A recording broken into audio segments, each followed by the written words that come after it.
Ito. Ito ko kapi, ito ko kapi. Ini, kaya pa nga di man ko na ito pa. Ano ba ganyan?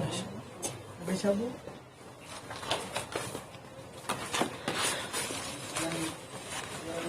Good morning, everyone. This is my report. My topic is pedagogical analysis. So today we will discuss these topics. But before that, I would like to introduce. This is my report with my partner Ayunan Asmiya. So my topic is all about pedagogical analysis. Let's have to discuss the pedagogical analysis because this is very important, especially to us as a teacher, for the learners, for the students that is studying in the school. So first, i-define muna natin kung ano yung root word ng pedagogical analysis. Ang root word ng pedagogical, of course, pedagogy. Ano ba ang root word nito? Di ba pedagogy? So ang pedagogy, ayun dito, the word was derived from the Greek words paid, meaning child, and agogos, meaning leader of. It refers to passive methods of teaching learning. It maintained that the subject are empty vessels and the teacher can pour knowledge into them. This approach to learning was called pedagogy. Thus, in pedagogy, the concern is transmitting the content, and teachers alone takes all decisions about learning. Today, however, the term pedagogy has taken a new meaning. Thus, the new meaning of pedagogy is facilitating the learner in mastering the content. Hence, pedagogy means the art and science of teaching or learner-focused education for people of all ages. So, meaning to say dati, ang term na pedagogy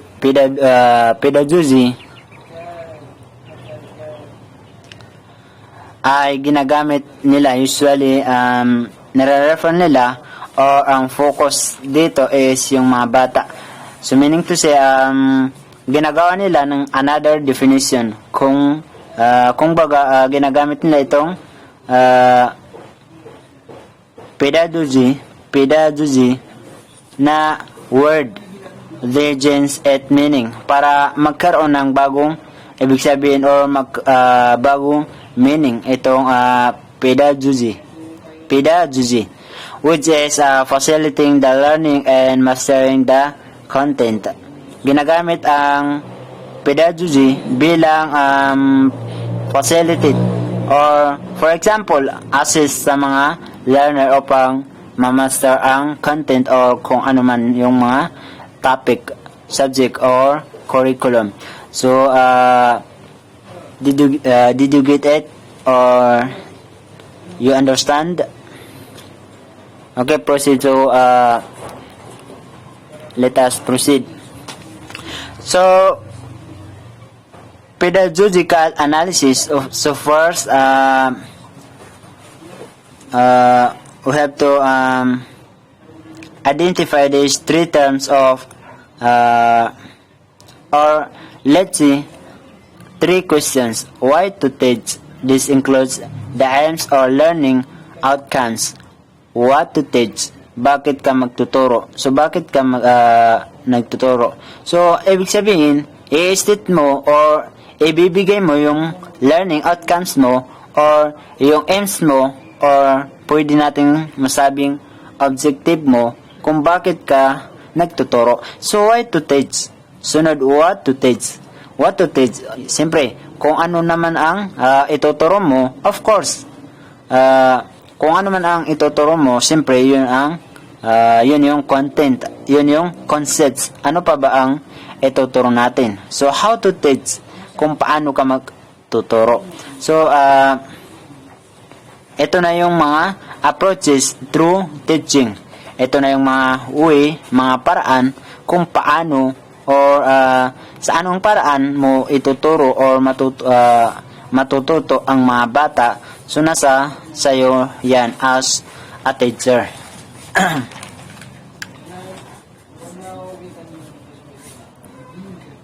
And pedagogy development this is based upon a content plan. What content needs to be covered? How can this content be organized into manageable units or modules? How can this content be transmitted in a logical sequence? What would be the most effective method for transmitting this content method? So, yan yung mga basis or yes, content plan. Meaning to say, para magkaroon ka ng effective na content, so, para mag-develop yung mga, yung content mo sa inline pedagogy, kailangan mo i-employ or isali itong or i-consider itong mga questions, mga katanungan dito. Itong 4 na katanungan, so nakakatulong ito sa pag-develop sa development ng iyong content. So meron tayo ditong, kung napapansin nyo, yan, kung napapansin nyo, itong litrato o ito yung larawan na aking nailagay, learning outcomes or aims, educational resources, learning content or concepts, teaching and learning approach, connected with action, handling or process, content, connected with yung learning content or concepts, connected with action, handling or process, the teaching, learning approach, connected with content or concepts or issues. So, napapansin nyo, they are cross the lines. They are pointing. They are pointing from one to another. Bakit? Kasi they have the relationship to one another. Kung wala yung isa, maaaring hindi mo ma-achieve yung content or hindi mo ma-achieve yung sinasabi nating so-called pedagogy. So, hindi siya ma-achieve, hindi siya ma-organize, hindi siya manageable. So, meron tayong pedagogical analysis process. So, we have proactive, ascertaining entry competence, stating learning outcomes, identifying content plus subordinate concepts, identifying types of learning. So first,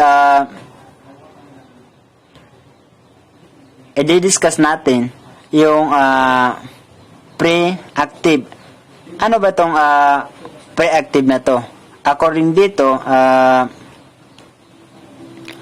asserting entry competence or stating learning outcomes or identifying content plus subordinate concepts or identifying types of learning.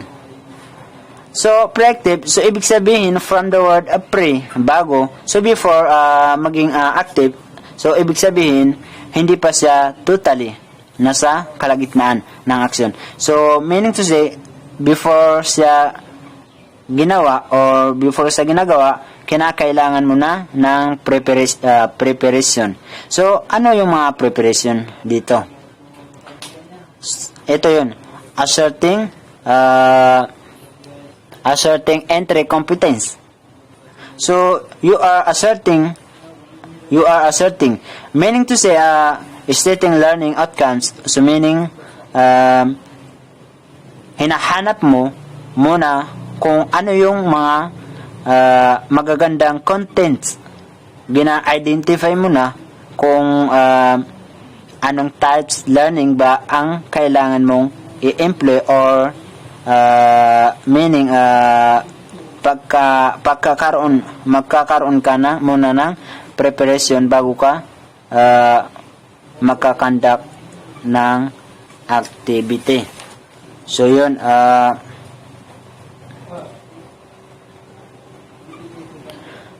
so another, we have interactive. So sa interactive, of course, andito na yung activity, nasa kalagitnaan ka na ng activity. So through interactive, you need to have methods or approach of stimulate presentation, eliciting design learners response, giving suitable feedback. So reading interactive, kailangan mo, of course, hindi ka basta-basta magtuturo or magbibigay kaalaman sa students at maaaring boring, maaaring hindi kaaya-aya or insufficient. So that's why need mo or kailangan mo magkaroon ng methods or approaches, stimulate presentation. So there are lots of time. Siyempre, kailangan mo ng maraming oras. There are sometimes na hindi sila gaano ka interesado makinig. Kasi let's say boring yung ginagawa mong paraan. Kapag nagtuturo ka at masyadong boring yung pagtuturo mo, so talagang tatama rin mga bata. O way of teaching them. So that's why, and then eliciting desired learners response. Of course, you have to consider also, kailangan mong alamin o kailangan mong malaman kung anong magiging response ng learners mo o tinuturuan mo when it comes in your strategies, when it comes in your teaching approaches. For example, sige ka explain ka ng explain pero wala nang natutunan yung mga students. So you need to point one by one. So kailangan mo talagang i-point yun para at least malaman mo kung ano yung hindi nila maintindihan o ano yung mga let's say medyo gumugulo sa kanilang isipan. And also we have giving is suitable feedback. Of course, kailangan mo magkaroon ng feedback also o yung mga response. Patlo, we have evaluative. Ang evaluative, of course, from the word evaluate, determining the learning outcome. Kung ano yung kinakalabasan ng learning na nangyari with your student, between you and your student also. So kailangan mo i-identify kung mayroon bang development or improvement, kung mayroon mang changes among your student or pupil. So you have to use this evaluative. Let us proceed. Pedagogical analysis.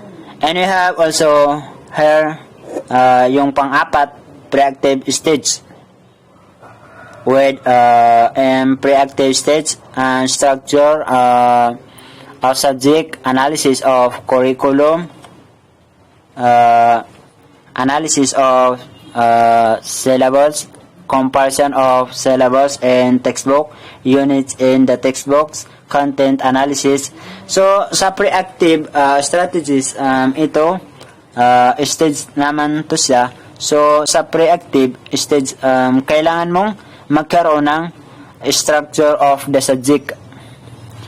Ang yung mga structure o subject, so hindi ka basta-basta magtuturo lamang. So kailangan mo muna i-prepare, ihanda kung kasi minsan you are just teaching the subject you have, but it is not suitable. Yes, for what they want to learn, di ba? So, hindi yun yung gusto nilang malaman, gusto nilang matutunan. Sige ka turo dito, pero, so, in other way, may mga, may mga, for example, beyond your subject content. So, ang subject mo is science, pero kumuha ka ng literature, gumawa ka ng something na beyond the topic ba.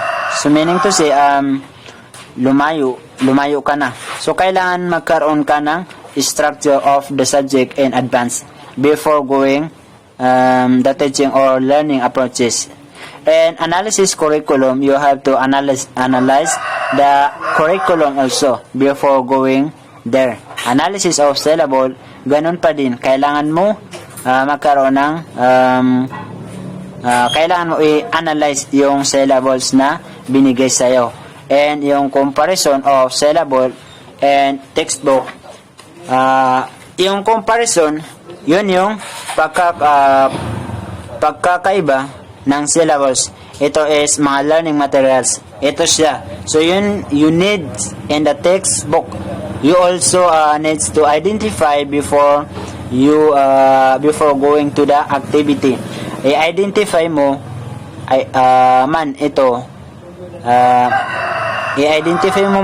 ito yung units kung ito ba ay kaya ng oras. So minsan matapos nila yung academic year pero hindi pa natatapos yung subject mo. Bakit? Kasi you are lack of knowledge. Tama. You are lack of preparation. So di ba? So hindi mo let's say hindi mo muna ina-identify kung hanggang saan hindi mo hinati or hindi mo ni-divide yung units sa time na maaaring kang kapusin sa oras. So ganun yung nangyayari most of the time. So napapansin din natin minsan yan. So kasi may mga kasi may mga teachers o pati sa Arabic may mga talaga na hindi nila dinidivide yung yun tulad ng sinabi natin kanina, hindi nila dinidivide yung unit sa time. So kaya before the activity or sa pre-active stage, unit in the textbook, kailangan talaga yung textbook is very important to identify. And content analysis, of course, you have to analyze first the content before you teach it to your students. Content is very important kasi may mga may mga story yun nga kasi may mga may mga kwento-kwento lang. So for example sa book, so may mga story lang diyan. So ano pa matutunan ng estudyante, di ba? Kung mismo yung content is not sufficient or let's say not logical, hindi siya tama, hindi siya tumpak. We are not fact, we are just let's say may mga mali. So kailangan natin i-identify or i-analyze first before going to the activity. So and the content analysis. On the other hand, identify contents plus subordinate concepts. So i-identify mo muna sa content analysis, of course, identify contents, i-identify mo yung contents, yung laman, yung yung contents plus subordinate concepts. Ito yung supporter ng main contents na i-discuss mo. Identifying the terms, text, the terms, facts, principle, rules, etc. So very understandable naman. values, and core elements in the units. Interactive stage. Learning experience to be provide for understanding content, sensitizing to core elements, including inculcating values, selecting appropriate methods or approaches of stimulus presentation, eliciting desire, learners response, giving suitable feedback.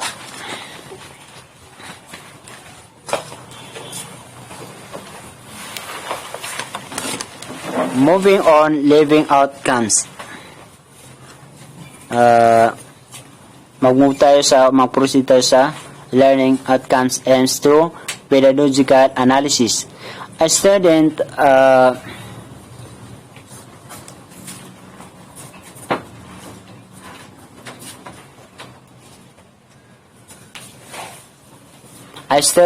teacher becomes conversant with the objective of teaching a unit, becomes aware of the relation of these objectives with the core components, can identify essential entry behavior of pupils. Through pedagogical analysis, a student teacher choose appropriate curriculum transaction strategies, classroom management techniques, evaluation strategies to achieve the predetermined objectives, sensitizing for the core elements and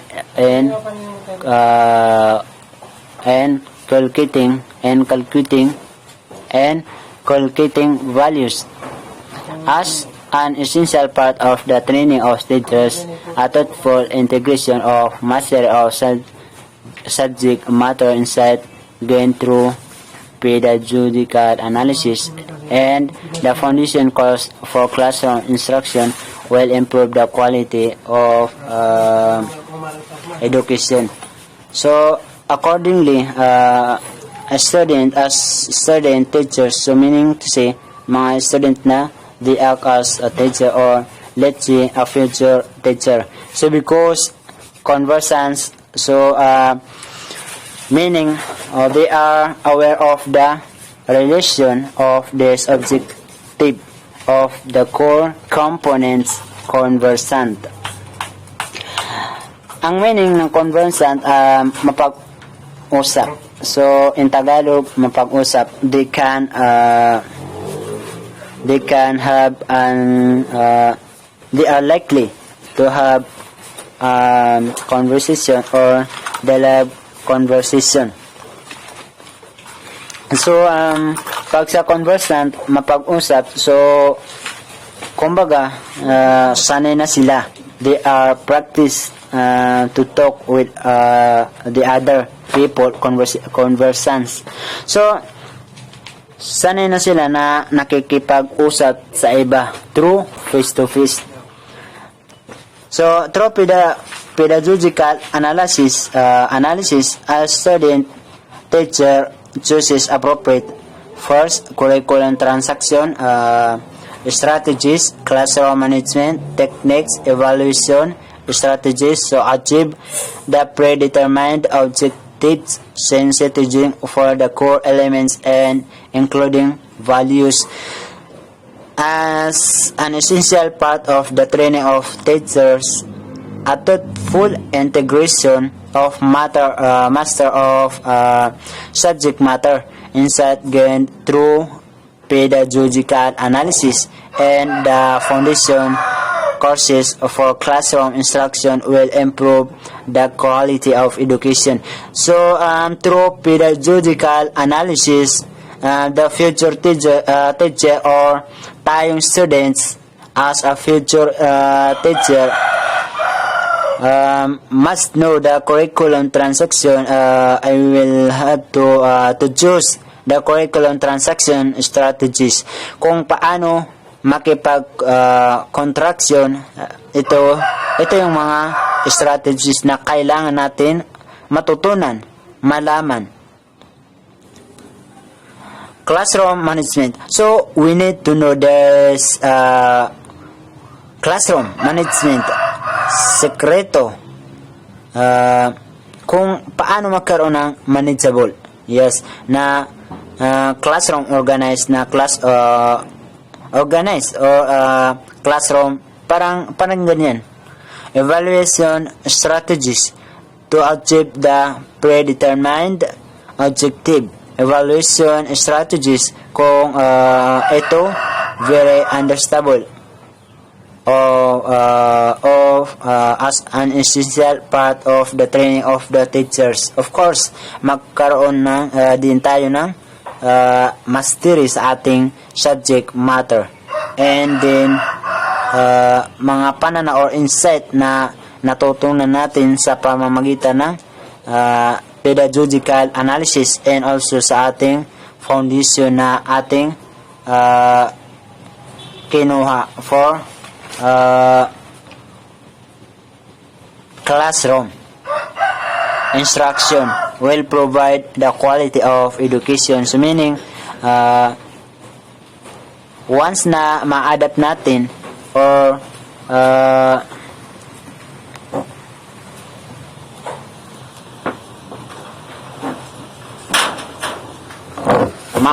ma-adapt natin or once na matutunan natin itong pedagogical analysis, not just to teach, not just to inculcate knowledge or to share knowledge for the students.